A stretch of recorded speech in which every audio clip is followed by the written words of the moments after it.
বিশেষভাবে রাস্তায় যারা দায়িত্ব পালন করতেছেন মানুষ যাতে নির্বিঘ্নে যেতে পারে, গাড়িগুলো যাতে সুন্দর করে চলে দিতে পারে, দায়িত্বগুলো পালন করে আপনারা একটু নিকটে আসুন। যাদের নিকটে স্বেচ্ছাসেবকের কার্ড রয়েছে এবং বাসি রয়েছে, কার্ড এবং বাসিগুলো আপনারা অতি সুস্থ স্টেজে পৌঁছেছেন।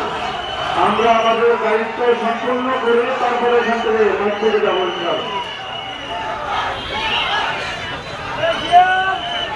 এখনো অনেক কাজ আসে নাই, যাদের নিকটে কাজ ধরে রয়েছে অতি তাড়াতাড়ি পৌঁছে হয়েছে, তাহলে নিকটে ব্যাগ থাকলে ব্যাগগুলো পৌঁছে হয়েছে।